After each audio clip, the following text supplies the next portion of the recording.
Good morning. I'm going to do a little watch along with our Dark Age of Mayhem session last night. This one is session 4 of our campaigns. Sam over at Chalice and Chains ran this session. David was unable to make it. The session begins, so I'll kind of watch along and make some comments and things. Very cool. Don't have a video here, so you're just going to hear my voice. But I can pause, etc., when when I want to make a report. So Sam begins the session with a little bit of a recap of where we're at in the. Technically, this would be the setup, because it's not really a new setup in the sense that things haven't changed from the first session, right? We still have some issues with Mort. Yeah. And over a couple of sessions, we have discovered a Viking slave party or war party. And that is, in a way, that setup is still the situation in Dredgewater. It is the most pressing situation. That would probably be considered the major dilemma. However, we don't know if there is another major dilemma that Sam has prepared for us, right? So he gives a little recap, and then he sets our inciting incident, which is ultimately Washburn has called a war council. And we'll watch now, and as he begins the session, after the recap, in bringing Savric into the fiction. Let's watch and see. Where just the previous day, the previous couple of days, we had beautiful weather, sunshine, festivities, merriment, the sounds of laughter and of merrymaking within Dredgewater. Now it is more living up to its name. It is dark, it is rainy, a bit of a fog has rolled in, and as the crow kind of... So when he says it's dark and rainy, that's not just for effect. That would actually indicate to us situation, right, circumstance, which could actually affect the DV for us. So something like that is not just for effect. It would actually cue us that there will be circumstances and situational effects that would probably make some things harder, right? Okay, so it's not just talk. Continues to fly. There's a crack of lightning in the sky, and it just for a moment, through the heavy rain and the mist that has kind of settled over the land, it illuminates the ruins of the watchtower, and there is... Okay, now I happen to have knowledge that we don't... I have knowledge after the session, as Sam shared after the session. This was an RSC, so he had rolled a positive effect on his RSC. This is something that we've talked about, that your RSC chart for your presenter doesn't have to be all negative things. It can be positive. And Sam had rolled a positive effect, and that was a break in the weather, and this was a positive effect upon Savric's scene. Again, during session we didn't know that. He did introduce weather, and then he introduces a break. Again, we're not aware that this is actually an RSC that's changing circumstances for Dell, but Sam sets up the weather, then he introduces the RSC, giving Dell better weather. So we know this after the fact because he shared this with us after the session. A tiny speck of light as he gets closer and closer looking for a place to land. That light materializes into a small campfire, barely sort of positioned in an expert way so as to protect it from the rain but not choke itself out with the smoke. And you see a man there huddled against the rain, and that brings us to Savric. So, Dell, if you would like to describe within that context, what is Savric currently doing? What is he seeing? And keep in mind, it's about a week or so since you had told young Willem to go tell the Lord what's happened. Okay. I lay up against the coal stone, prop myself, trying to warm myself. The fire, I'm keeping it real low and behind a bit of a of a lean-to, and to try to keep the smoke down too. As the rain patters all around, I've been waiting for this rain to disperse because I'm feeling the need to.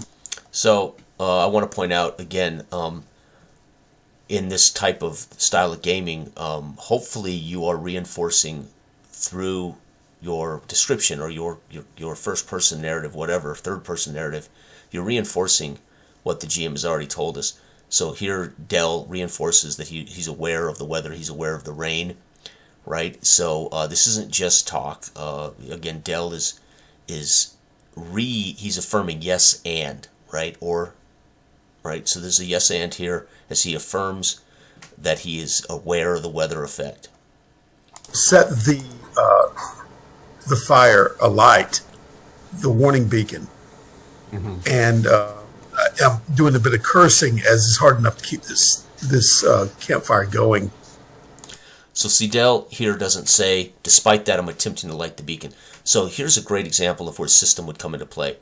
Dell could acknowledge the weather and acknowledge that it's damp, but he wants to get this beacon lit. He could basically declare, I'm going to light the beacon. I'm going to try anyway. And that's where Sam would say, okay, you need to make a luck check, and this is going to be hard because I've set the weather, I've set the rain. I know you want to light the beacon, right? However, this is why Dell talks about what happens when we share this narrative. If you're desperate, you will try, and there would be a roll that could potentially make it an obstacle, right? Okay. Then the results of that roll would either be yes, you get what you want, or well, you failed and you got smoldering smoke now. So you're sending up smoke signals that aren't necessarily in this weather going to help you, but the Vikings could see the hill, right? Okay. That's not what happened. Dell affirms the weather, and then he continues to narrate why he's frustrated and he's not going to be able to light the beacon. He accepts the situation. Amongst the rain. And I turn over to the side and glance down at... So, just okay. Sam setting the atmosphere with a literal effect is putting Dell in a situation to what can I do now? And there we have conflict. Now Dell, in character, is motivated. What can he do in this situation? At the encampment that I still see growing on the bank of the river. Yeah. And I'm looking for any kind of movement. Yeah. And it seems, as you're kind of peering down, right, you might have to sort of position yourself in such a way that you will get a little bit wet, a little bit more rain on you. But yeah, as you peer down, you see it looks as though the ground all around that army is just turning into mud. And this is good fortune because this will slow that army down tremendously. However, that oftentimes when the roads and the lands would become too muddy, those that had important business often would then take to the river. As of now, you don't see this Danish camp making any preparations to take to the river, but if the rain were to continue as it does, you would expect that's likely to happen. However, as that... So what do we get out of that? He's defined that there is a slight advantage if this army were to set out in this weather, or if they were in any situation of moving quickly. But he also makes sure that Dell's character would consciously be aware that they could take to the river, right? So again, no assumption risks here. Sam is making sure that Dell's character is aware of all variables. Thought might be entering your mind, or if it's in the ether there. A stroke of good fortune does happen, and for a moment the rain... And this is the RSC I talked about at the beginning. So he did this so well that we had no idea that this was an RSC. And of course, you also don't expect RSCs to be a positive effect. right? So at this point, I think we're both like, okay, this is interesting, but had no idea that it actually derived from a dice roll. And this is one of those things, again, that I think makes those subtle moments. Again, we don't have to know as players. Obviously, there's mystery. We want the mystery, but he's informed by a RSC roll, right? This is the variable he rolled. It turns out to be positive for Dale. Kind of dissipates to a small trickle, and you actually see the clouds part just a little bit so that there's like a few little rays of sunshine that are peeking through. So for the moment, the rain starts to subside enough that you're able to, if you wanted to, and in fact, if you wanted to make a luck roll for me, Del, to see if you had been able to. Yeah. See, so here now we're activating the system, and he's going to define what this luck roll could do for Del, right? As opposed to Del triggering it through his declaration of his agency and his declaration of action, right? It goes both ways. Keep enough of the wood dry to light effectively Exactly. the fire. Yeah. 6 total. Okay. So I'm going to say that, thinking on this good fortune, you look over to the pile of wood that you had stacked, and being that this is a desperate situation, you've already been kind of building up the fire, so you kind of go over and you try to. So this is part of the affirmation of improvisational play. Again, Del described how he was frustrated that the wood was wet and he really couldn't light the fire. There's been a stroke of good fortune based on RSC, and he is reaffirming Del's feelings. Del has already told him he's frustrated, right? So here it would look like he is telling Del how he feels, but the reality is he's just yes-anding or yes-butting. Yes, but the weather's breaking. You're frustrated, as you say, but the weather's breaking, right? Right, with maybe a flint and steel, and you manage to get a small like a small spark going, but the wood is so wet that you're not sure that it's. And this is the felt luck check, right? We know from him describing how it didn't light that the luck check, despite the weather change and maybe lowered the DV, he still didn't make the luck check. It's going to be able to ignite big enough for it to be an effective signal fire. But I'm going to have you make another roll for me. Make a mind roll for me, if you will. And I will call this one out. We're going to say, so I have my difficulty listing on the overlay. We're going to say this is a difficulty 6. Okay, I got 3 total. You got a 3 total. Okay. However, with my random seed, which actually was beneficial to you. Yeah, so here, again, normally you wouldn't share any of this information, but again, Sam's aware that this is somewhat tutorial sessions. He is pointing to the positive RSC that he rolled, which is going to lower the DV for Del, right? You actually, okay, so you got just enough to make it, so that's lucky. You remember that they're a little less common in the northern lands where you are, but there are these trees that are more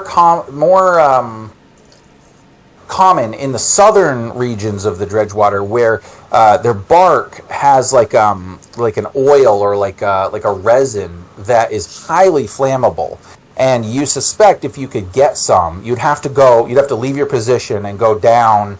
But if you could find some of these trees, you could probably scrape some bark and get that resin, and that might be enough to really light this fire if you want that. Okay, so this entire segment is more traditional, as the GM has has asked him to make rolls, and then the GM provides him with information. And again, our game will work traditionally, and it will work with the GM leads, helps, prompts, pulls, whatever. But also in Dark Age of Man, he can stay completely naive and allow Del to lead this dance. So this is a waltz, and right now Sam is leading the waltz. Del has declared his situation, his frustration. there's been a couple of die rolls here, and Sam is giving him information from a positive mind check. You recall that there is a tree here that you can use, right? He could have, after the luck check, just handed the scene over to Dell and let Dell, right, take the lead and let him declare that he might want to look for a plant, or he might not want to build this fire at all, right? So, not right. It's not a right or wrong. It's the handle of who's ultimately, right, in a way, leading this particular moment in the walls, right? Okay. Yeah, and maybe some animal fat too. But I cursed my luck, and there that's Dell saying, and his character's aware he could burn animal fat, so I don't need the bush, right? Slip out, partially looking at the groups that are meandering, down there gathering. Yeah. And I'll slip out from my cover and try to retreat down into the wood line. Yeah. Because I do, more than anything, need a fresh stock of wood, or at least something to, like you said, with that resin to ignite it. So that's what I'm going to be attempting to do. Yeah. Okay, so now Dell's declared an action. He's going to sneak down to the edge looking for this particular bush so he can get this resin that Sam has, through a successful mind check, has told him exists, right? So Dell now knows there is a resource that he can use or manage here. Dell has decided how he's going to go about getting that. I can see there, just from his motion, Dell picked up the dice, I think anticipating a dice check. Let's see. Okay, that's fine. And I'm actually not even going to require a roll on this. Yeah, see, Sam's thinking, he's completely aware that Dell's anticipating a call for a roll. So again, culture of play, we are all very aware of the how the system works, right? Dell, you could just see, picked up the dice as he assumed that there might be a call up for this, and Sam's like, nah, this is not a challenge for you. Because you have the fortune that seems to be smiling upon you with this break in the rain has caused the war camp down below you to kind of like soften a little bit. And what I mean by that is they're not like huddled under their skins or just miserable in the rain. They're kind of like jovial now, and so they're not really paying attention to their surroundings as much as they are taking a bit of a respite. So you feel fairly confident that you could leave and that they're not going to go anywhere. They're not going to do anything right now, and you're probably not going to be seen. Okay. Well, that's what I'm endeavoring to do right now, to be able to work my way back up and be as stealthy as possible in doing that. Sure. I'll be engaged in that. So I slipped down the hill, back and retrace my path, as it were. To get to that wood line and then go about my search. Yeah, absolutely. And so I think, being that you are a ranger, that you're fairly competent when it comes to knowing, right, the natural surroundings, you're able to spot. So here I would have loved to see Dell describe how he goes and finds this bush, right? But as it is, he just declares what he's doing. And we kind of fall back into a traditional role where he tells what he's doing without asking a question, but is really relying on Sam to give him the data. So here's an example of where Dell could have literally taken agency and said, yes, I move up to the tree line and I harvest the bushes that I already know exist here, right? You told me with a successful mind check that I know they're here. I go harvest them, right? But it doesn't matter. Again, there's this traditional communication, and then there's, for me, in Dark Age of Man, there's optimal communication. And optimal communication for me is player agency. Player is leading these descriptions, and the GM is reacting or producing an RSC that puts in front of him. Of course, that would mean he would also call up rolls if Dell went too far, right?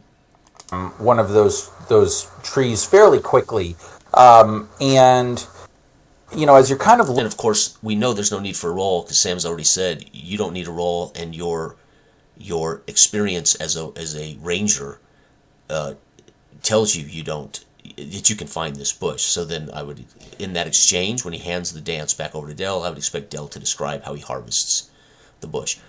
Not right, not wrong. It's traditional communication and role between GM and player. And ironically, we want to see a slightly different role. We want to see the player with a little more control there. looking around, right? But it's not Sam's fault. It's not Dell's fault. It's traditional, right? Still just this muddy mess, and there's a lot of tracks from game of all different sizes, right? Whether deer prints and squirrel and the foxes that run through the fens and the lowlands here, but no If I happen to signs cross one of them, though, anything. if I happen to cross some small game, I want to take it too. Okay, sure. Okay, so here, with that description, he sparks the reality that there's evidence of animals, and Dell interjects. Of course, I'm going to keep my eyes open to maybe hunt one of these animals. Well, so that, if you want to do that, go ahead and just roll a luck roll for me and let me know what you get. But you definitely find the tree. It's 12. Okay, so again, this wasn't a critical success. He just got a 12, but this is going to indicate that we're now going to interject into this overall scene of harvesting this resin that he can use to help burn the beacon light. That it's now going to create a scene. Dell's created a scene by saying, I'm going to hunt. Now we have made a roll to see if he's lucky enough to fall upon a prey, and then we will resolve the hunt. Okay. Not a net 12. Yeah. So you, as you're kind of scraping at So again, great job that Dell interjected. I'm going to take advantage of the fact that I'm seeing animal tracks. Sam acknowledges that and recognizes then we are now basically going to add a hunt to this particular scene, and there's complete communication and it works beautifully. And Dell has taken agency over his character there to say he's looking for food. Because he is declaring that's what he's doing, there would be a reason to call up a luck check or a mind check or whatever he attributes this to. Again, he knows the DV. In this weather, what he's described, he's a ranger. It's probably a really easy DV, I would have assumed, for this hunt. this tree, right? You take your knife and you kind of stripping some of the bark, and then what you do essentially is you flip it over and you kind of scrape out like the little shavings or whatever, so you get this like fine kind of Kindling, and it's got this like sort of oily resin to it. As you're kind of doing that, the noise kind of, And again, masterful. We already know that Dell's characters moved to the tree line to harvest this resin, right? Interjected into here through player agency is the want to hunt something. Sam cleverly describes how he's harvesting when he spots, due to the successful luck check, the prey, the deer. startles something, and you kind of look over and you immediately notice that it looked like it was a deer. It looks like a doe was probably napping in or kind of trying to shelter from the rain underneath some of these trees, and you can see where the grass is kind of matted down, and she's trying to get up. But she's not as quick as she would be because the ground is very slippery. So you have a moment here if you... So this description, without telling us the DV, tells us that this is going to be an easier roll, right, than we might expect. His description of it having trouble moving about due to these conditions that we know were earned earlier through the rain and the break in weather, Dell has the advantage. That means that cues me, as I'm listening to him, that this would be a slightly lower DV without him saying, I'm going to move this down from an 8 to a 6. wish to try to take take my this dagger deer. and flip it immediately in her direction. Okay. Try to take her out at that point. Yeah, for sure. Yep. And so, yeah, you can roll for me. Okay. No such luck. Being 3 again. 3 again. Okay, yeah. And So, again, Dell aware that even 3 is not going to be good enough. So I think, unfortunately, being that just, your hands may have some of the resin on them, it might have been a little slippery, right? Just everything around you is just wet, right? You go to throw the dagger and it misses just a little bit and into the tree. And then the deer's eyes just the deer darts off. Darts off. But you're fortunate in that a couple of apples seem to fall from the tree as a squirrel you can see jumping from one bough to the next over to a couple of other trees, and then quickly they're out of sight. Yeah, I cursed my luck and go over there and see the 2 apples as I pull the knife back up and they're naughty little a wry apples. smile to the deer and I was with you, my deer. I'll turn around and go back there and take off some more kindling. Very cautious when I do that, and I'll tuck it away and take a bite out of the apple and tuck that away too, and then slip back up the hill. Yeah. With some of this, more than the kindling, the resin basically from the bark. Yeah. But some of the wood too. Yep. You know what I mean? Yeah. But for sure. Some extra, but it maybe have a little bundle under my arm as I try to make my way back up.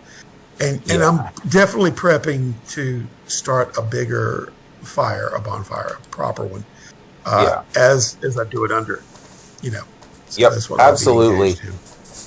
That's fantastic. And okay, so Dell has created a natural exit from scene.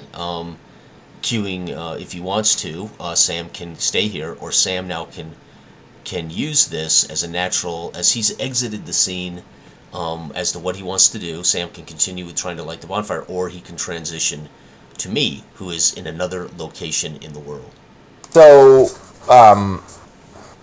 I think what we would do is, as that there's a break in the rain, right, and we would see our metaphorical crow, right, take off again, and start. Again, Sam confirms the change in weather here for Savrik, and uses this to transition, and he uses a transition of an actual crow flying toward me. This is just a way to transition to my scene, introducing. Right, Dell has successfully provided an opportunity for Sam to change scene. Dell has negotiated what his goal is, as he's gracefully exiting scene. If Sam wants to take it, Sam has taken it, and he's going to now use the transition to get to my character. Start heading more north, back towards Dredgewater. We would see Savrik climbing back up the watchtower, putting the thing down, preparing this bonfire, this signal fire, with renewed vigor, being that you've had nothing but rest essentially, right, for about 4 or 5, 6 days. So mechanically, any wounds that you would have taken, those conditions have cleared.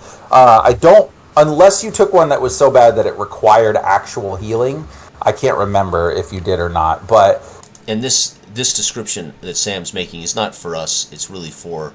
It's really pointing to the rules for anybody watching. Sam is just making sure that anybody who'd be watching this, letting kind of cueing that if he had a major injury, there would have to be an actual a way of healing that. But in the situation he's in, most likely he is completely healed up from the week that he has been hiding and watching these Vikings. So this is really more for the audience, not so much for us. If not, you would be. And I say that because we're aware that these actual plays in this particular campaign are hopefully teaching the game a little bit. No more fatigue, none of that. Yeah, and as the scene kind of shifts, we start to see the sort of teepee or whatever of kindling and wood that would have been used for the bonfire start to catch. And it seems that your luck is going to hold as the clouds seem to be kind of dissipating just a little bit.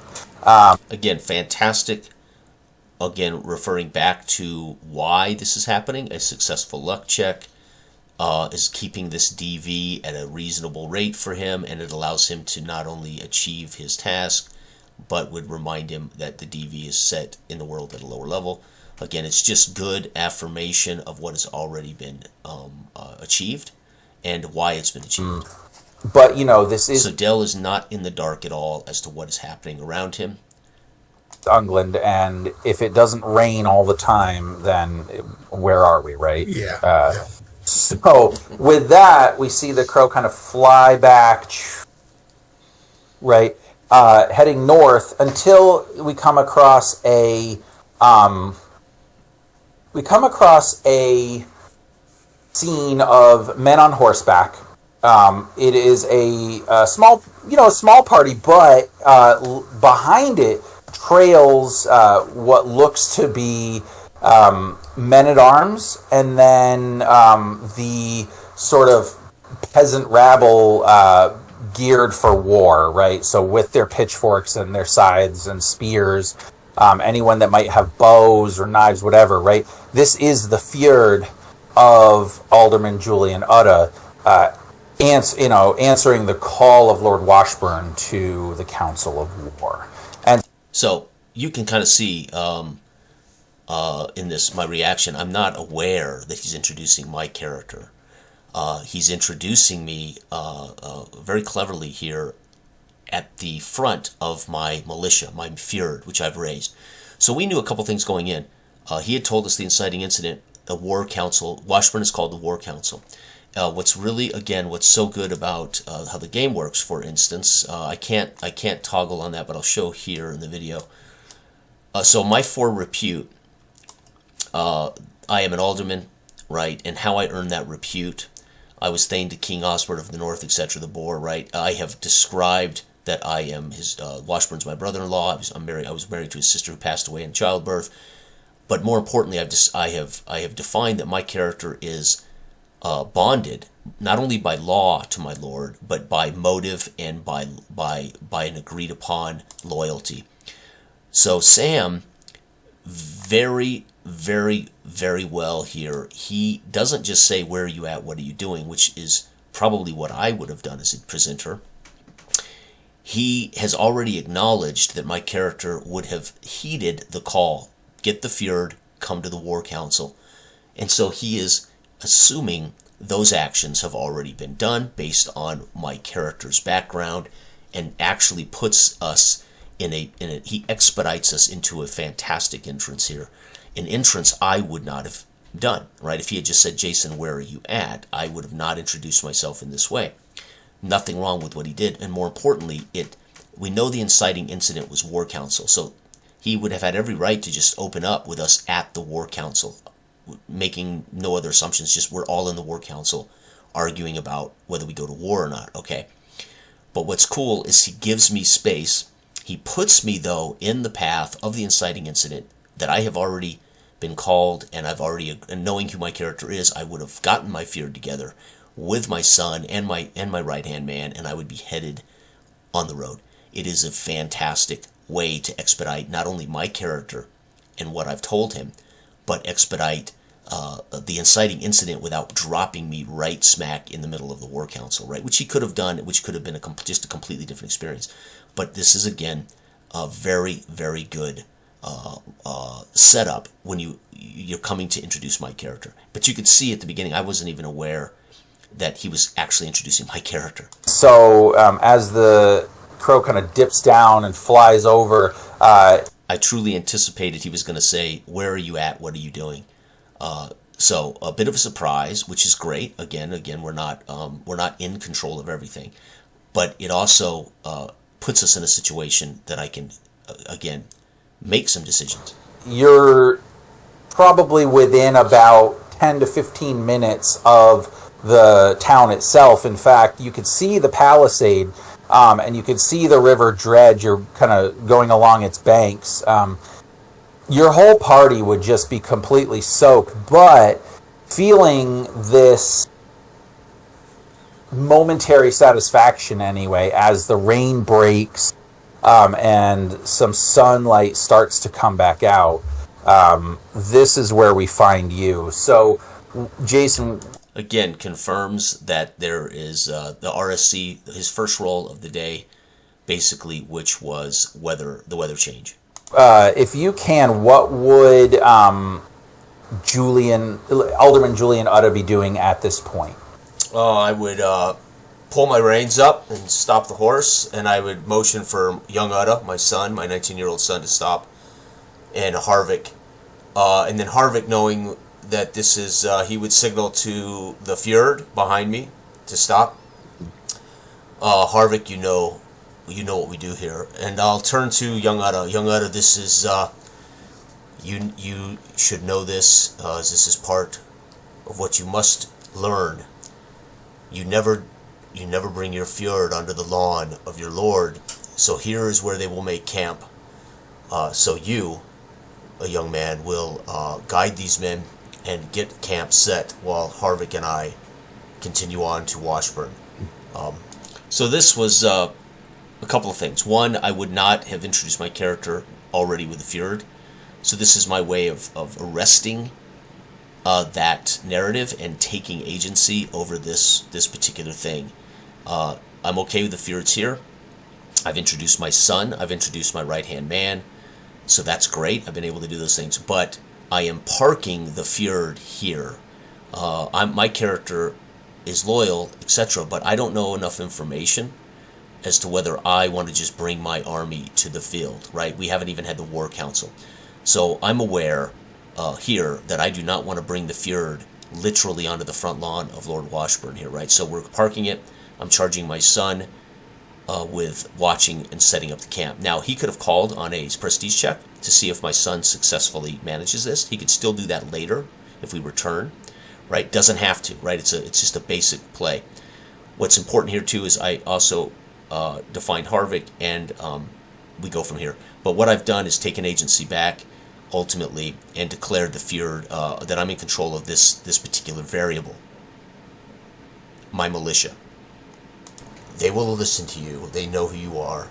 And never fear, I will talk to Washburn. And never fear, I will talk to Washburn. I'm foreshadowing that my character actually has motives and goals.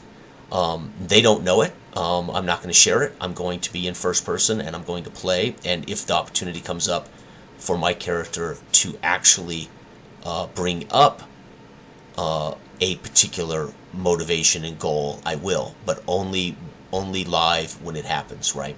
So that is a foreshadowing, though, that I actually have something else I want to talk to Washburn about.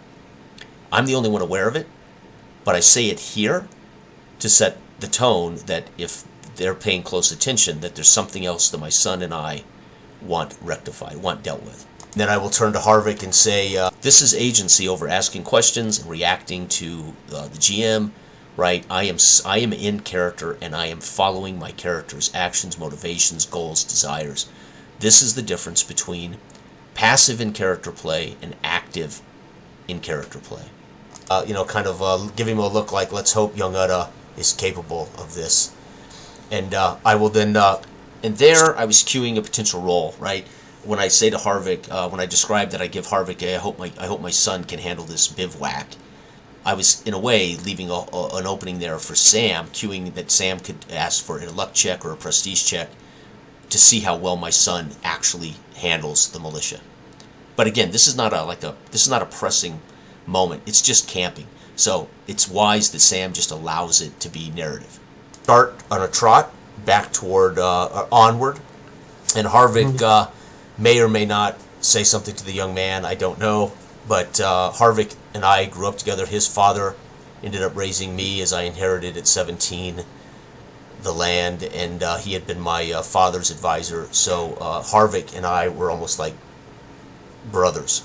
So now this is, if we were playing in a group and not everybody's been able to read my character background, etc., etc., I'm sharing this information narratively, slight exposition, so everybody at the table would know who Harvick is, and what value Harvick has as an NPC to my character going up. So then Harvick would catch me up as we ride on toward. I tell him as he approaches, Harvick, when we get to Dredgewater, if the rumors are true that the young soldier Joff was escorted into Dredgewater by a monster, potentially a troll from the northern realms, I want you to root out this Joff and discover who this spy may be. So this is player agency. I am actually I'm alluding to last session, and I'm alluding to the things that occurred at the end of the last session, right? Sam had declared that we are a week into the future, and the War Council's been called. So that would have been a week in which I would have heard rumors about this soldier Joff, and my character, who is the disfigured monster, I would have heard rumors. I'm cueing Sam and Dell, but Dell's not necessarily relevant to this narrative, as Dell's in the different part of the world doing a different thing. I'm cueing Sam that my character is well aware of the situation, but also I'm cueing him that I'm alluding back to the last session where there is this soldier who has information that I want, and that there is rumor of this disfigured monster that I suspect might be a Viking spy, right? The Vikings might have brought some monster from the north that they're trying to infiltrate. I don't know, a shape changer? Could this thing be a shape changer? My character, so I'm setting the tone that I have goals, I have motivations, I have desire, and I'm cueing Sam that I'm going to pursue this line of inquiry at some point. Sure. And so my agency, I'm not just saying this for effect, this is not vanity, role-playing. I am literally showing how my character has some goals here, and with my agency, I'm going to pursue them, right? Of course, RSCs could get in the way, right? Things can get in the way. Bit of joviality. He says, well, it has been a while since I've heard you talk of trolls. What next? We'll see fairies on the road. Perhaps there will be nymphs behind these gates. But I will do as you ask, my lord. If I can find this soldier Joff, I will find him, and whatever troll or otherwise may have taken him.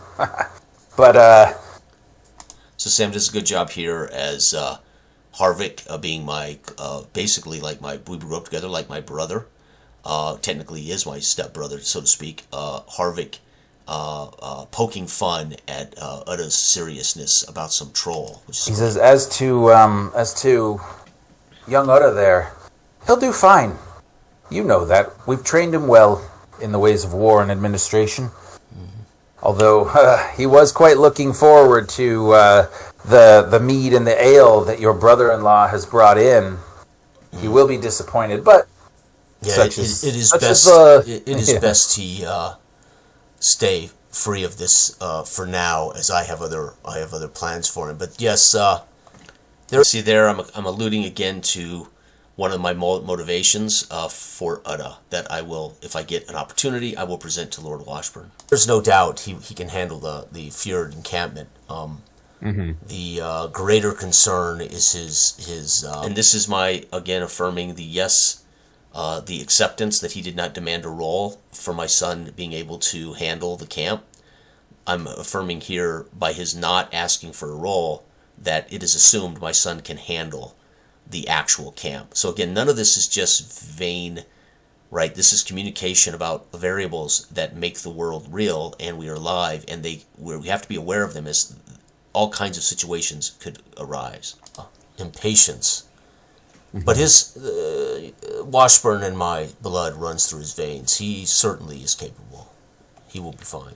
And again, there I'm making it clear that Utta is the son of Washburn's sister, right? And my blood, his blood. So I'm reaffirming again that my Alderman's role in this community is greater than just a 4 prestige. I am the brother-in-law of Washburn, and this is his nephew. Yes, indeed.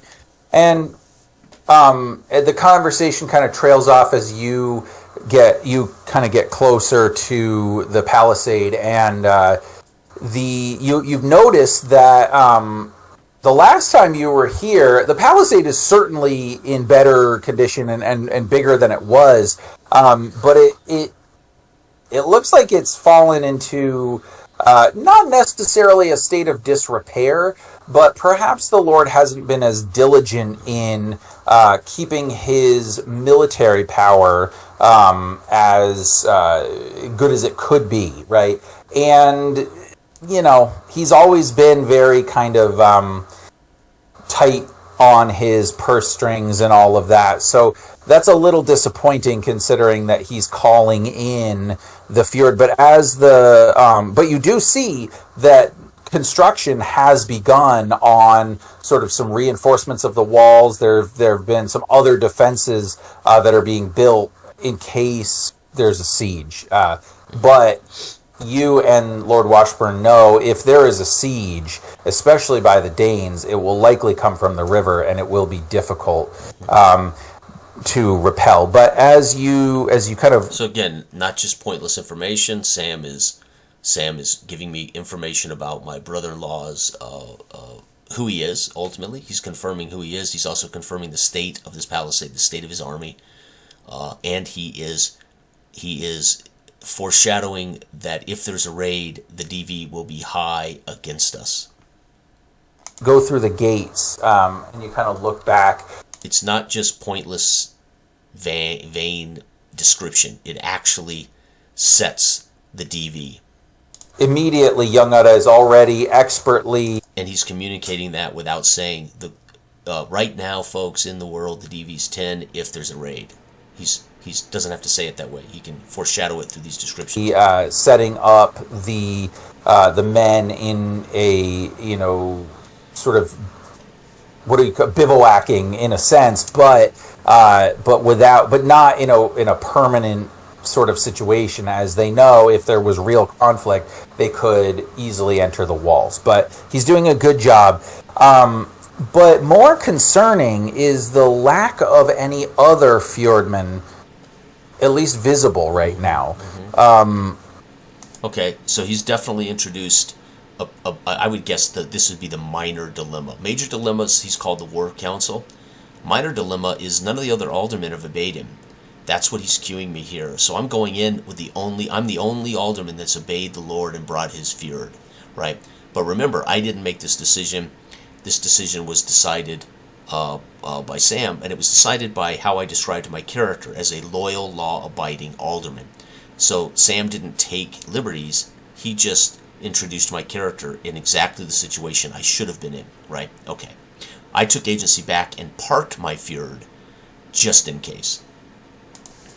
And so, why have the other fjords not? Because you're not the closest, right? But you're certainly the most powerful. Well, before I ride into Dredge, he's painting Sam is painting a fantastic scene, not through exposition, but through simple reminders of, hey, this is the state of the palisade.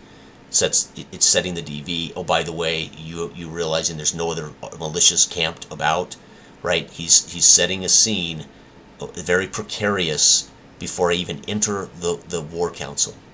And I look at Harvick, and I nod the condition of the palisade.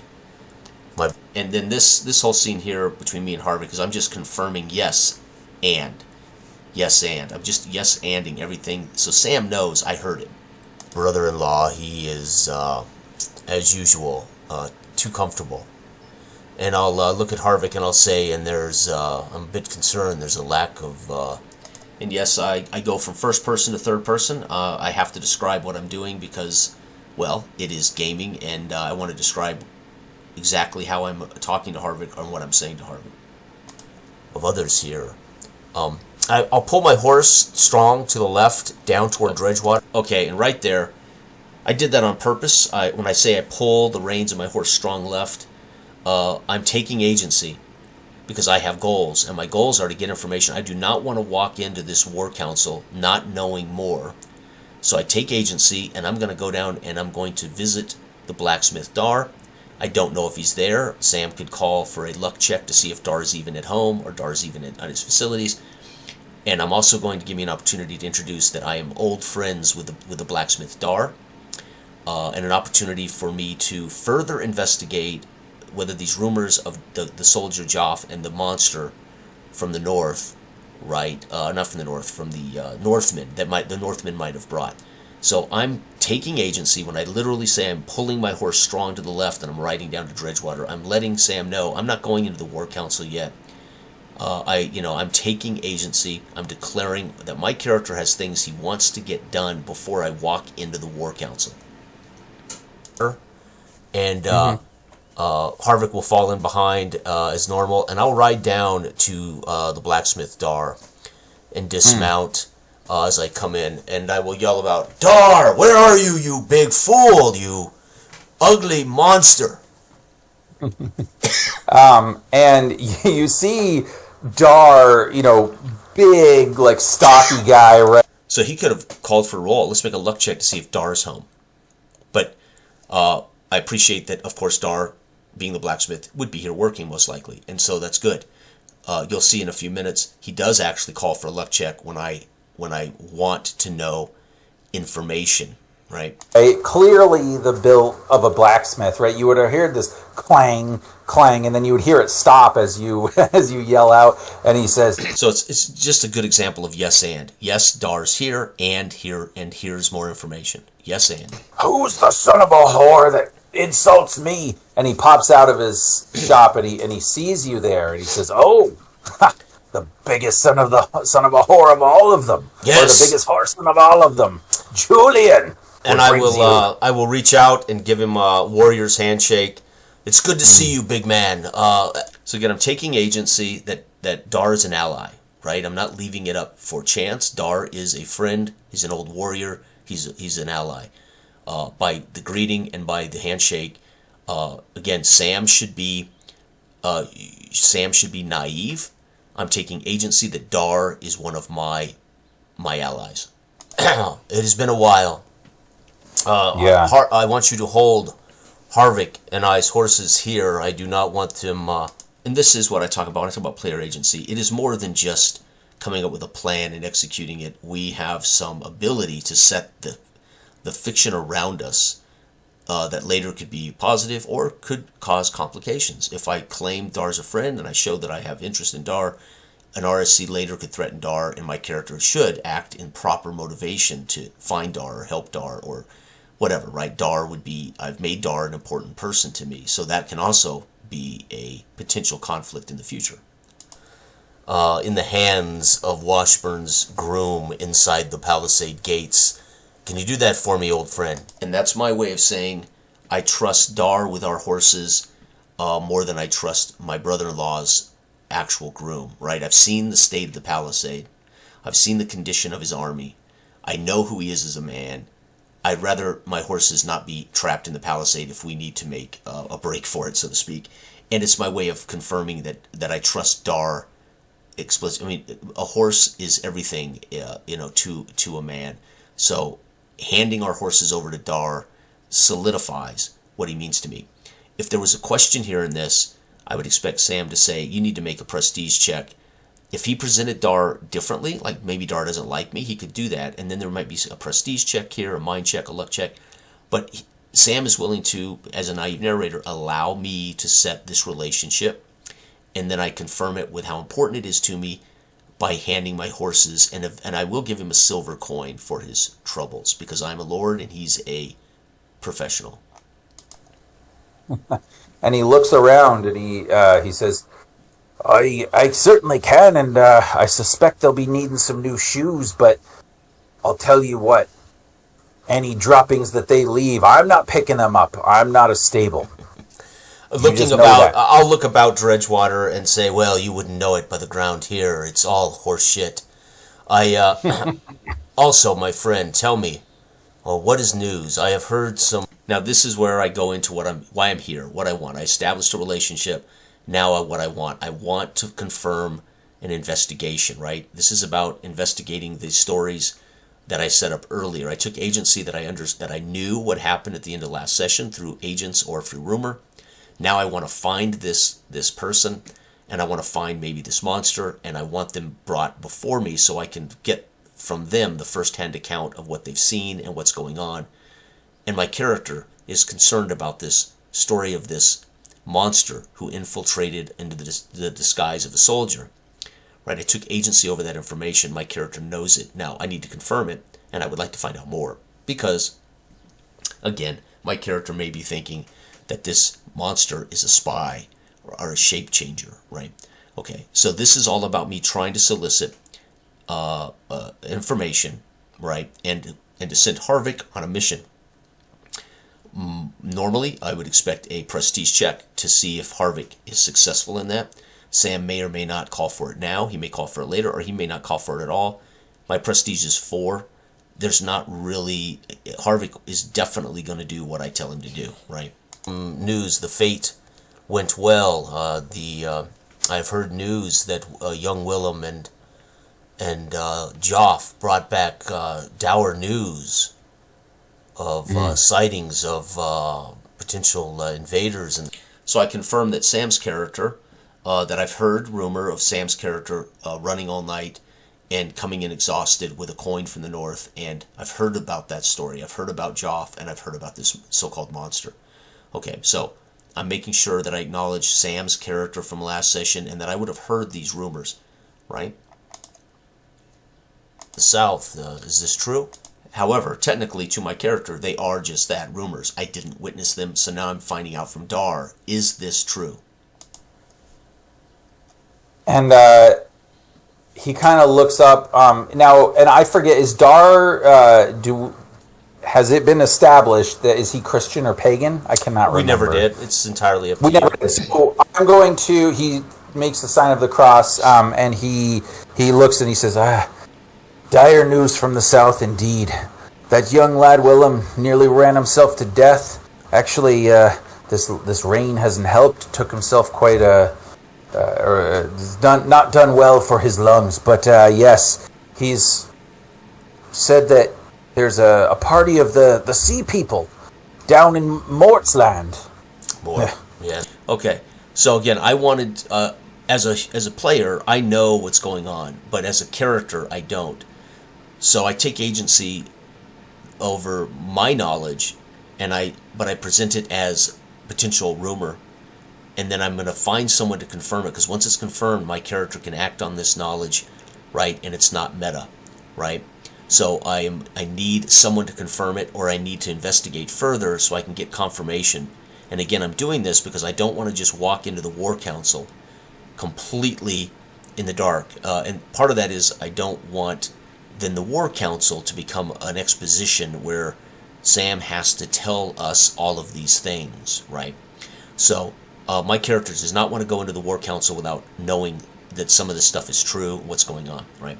So again, I'm following my motives, I'm following my goals, my perceptions in character, from character, and in our game, I'm utterly free to pursue who I am, right? No surprise, that really. Is no surprise, yes. Exactly. Harvick, I nod to Harvick to pull from a pouch a coin, one silver coin, and as I say this to Dar, he will hand over the silver coin. Can you tell me the whereabouts of the young soldier, Joff, who has I have had? So technically, what I did there was I primed a purse check with a silver coin in case there is a barter here. I want to know about Joff. Here's a silver coin.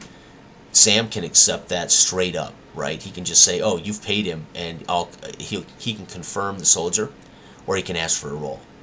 My agents have told me this young man has been found drunk in Blackleaf Inn, telling tales of a disfigured monster that arrived here in Dredge during the fete in disguise as a soldier. Do you know anything of this soldier, and where can we find him? Go ahead and make a luck check for me, if you will. Perfect. So again, he's naive. He doesn't know where I'm going with this. He doesn't know how important it is to me. He doesn't maybe know why. He shouldn't know. He's not me. He's not my character, right? So he shouldn't get in the way of it, and he shouldn't railroad. He shouldn't redirect. This is where he says, let's find out. Make a luck check. And just as a sort of a 10. meta break here, the reason that I'm calling for a luck check is because, as the naive narrator, I don't actually know where Joff might be if those rumors are true, and so this luck roll will help determine whether or not Julian actually, or Harvick, I should say, is able to locate this man. Okay. So what did you get? 10. Rolled a 10. A 10. Okay. So a 10 is quite a good roll, and he would say. Well, I don't know the lad by name, but there are certainly some of the kids, some of the Lord Washburn's guards have been, they've been enjoying themselves, as you might imagine, at the fete. But I will say, and he kind of points over to where it probably would have been like the Marshall Ground or wherever, like it's kind of a larger area within the palisade itself where they may have a gathering or the troops might show up, right? But in this case, it has some makeshift, like walls, and it's where the carnival folk, the fair folk, whatever, right, had kind of posted up, and they're still there because the rain had prevented them really from leaving. Okay. So Sam gives me information that I didn't share. I just shared that I'd heard rumors about Joff and about the war, the Viking slave war party, and about Willem, and about this so-called disfigured monster that Joff was boasting about drunk. Sam gives me more information, right? I nailed the luck check. He actually gives me information I didn't have. A carnival, gypsies, traveling circus, whatever they are. He has given me new information. And more information. It may not be exactly where the monster's at, etc., but he has given me something that I now know more of, right? What I did not bring up, but he's fleshed out a bit of information based on a successful luck check, right? So he kind of points over in that direction, and he says, so he's introduced new information to my character. Last I knew, he was, I don't know, he might have been over there. Although I do believe there was some confusion about a man named, what was his name? Henry. No. Harold. Yes, that was it. If you could find this Harold, he might be able to tell you where Joff was. If I remember correctly, they may have. He's like, oh my brain. That's okay, Dar. Yes, I believe they were together. Yes. So now he has in fact confirmed that there was a person named Harold. This would be the disfigured monster that came into town in disguise. That again, my character may believe is an actual spy / troll, maybe even a shape changer, etc., etc. But he has given me more information. The actual circus, and he has confirmed that there is a person called Harold among them. It's enough to know the rumors are true, that there are, so I'll, and I yes and here. Good. So I know the rumors are true, and. Signal to Herrick with a look, Harvick, and Harvick would know this look is find them. And he would hand the reins of both horses over to Dar, and Harvick would head over toward this camp of entertainers. Okay, so here's where I'm basically, I've with a glance at Harvick, I've given him an order. Go find more about Harold or Joff, and what that entails. Again, he could have called for a roll here. He could accept with my prestige of 4 that it is going to be a positive encounter on my behalf, or at least he would get information later. Or he could wait and have me make a roll later when I actually talk to Harvick, right? Okay. I would tell Dar, will Falcone be found in Washburn's company? He spits on the ground, and then he looks around to make sure that, that wasn't too conspicuous, and he says, he's never found outside of Washburn's company. Of course he is. Yes, he will be up at the palace, absolutely. Okay.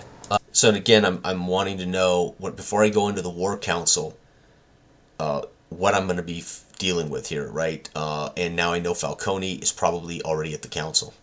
He is the local priest. So then I'll give Dar another pat on the shoulder. You look and fine, Fettel, my friend, and we may need you if it is true that there may be a war party on the south. So you may have to dig out the old armor and arms. So again, I confirm part of why I came here was to confirm a relationship with Dar, establish that relationship that he could have contested with a check, or he could have just contested with personality, right? And then we would have made checks to, right, depends, because he's naive. He's allowed me to confirm this, and now at the very end I'm confirming that I may actually bring him along in my feud. I may actually give him my standard. I may ask him to be my right-hand man. It just depends on the situation, but I have now confirmed I have a new ally, and right, so what we are doing is not just vain role-playing, it is establishing the entire situation. But until the next time I see you, it's good seeing you, my friend. And I'm gonna stop here. We're at an hour and 5. We have seen, for the most part, Dell's first act, so to speak, and we're not quite done with my first act. From here, I will go in to the actual War Council. I will discover an RSC. We will have some information. I may actually do a second video and we'll cover the rest of the session. But for now, I think this is enough to share kind of how the system works and how our agency and why we do and say, and all from first person. You'll notice in this first hour of session, well, I don't know if it's quite an hour. It's 45 minutes plus me talking. So maybe the first two, Savrick's first act, my first act of this session, there was no questions. We didn't ask questions. Hey, is this guy here? Hey, is that guy? If I asked a question, I actually, in character, asked a question of another NPC. And so there is no Q&A in Dark Age of Man. You take agency, you declare if there's a challenge, or if I'm going too far, or we take liberty that the presenter finds might need to be tested. That's when he calls in the dice, the system. All the communication, whether dice are rolled or not, is the system. We are actually setting DV with the description of the world, the description of the weather, the description of the circumstances. He is establishing DV through these descriptions. That is part of the system. So then later, when we are in need of dice rolls, right, we are aware completely of the circumstances. And that is the difference between Dark Age of Man. That is how this particular role-playing game functions. And again, I am completely in character, not so much as an actor. I'm in character in that I am pursuing my wants, my goals, my desires, even if I have to pull reins left and make sure I go down to establish a relationship with Dar, because I want both Dar and I also want information. I do not want to go into this War Council without knowing some of these things or confirming some of these facts, right? My character is more deliberate than that, right? Second, I took complete agency of the Fjord and parked it, right? Because I'm not certain that I even would have raised the Fjord yet, but it was established fairly in my introduction because I have already defined that my character is very close to Washburn and he follows the law. So raising the Fjord would not have been out of the question, but I would have parked it to make sure I'm in control of that narrative, right? Okay, everybody, thanks for watching. This has been fantastic. Sam did a brilliant job. Dell, of course, always fantastic. And I enjoyed the heck out of this session. There were some frustrations in the War Council that if I have a chance to do a video, I will discuss some of my frustrations in the War Council part of the session, because again, well, I would have to point that out, but I did have a couple of frustrations in the War Council. So anyway, thanks for watching. Everybody have a wonderful, wonderful day.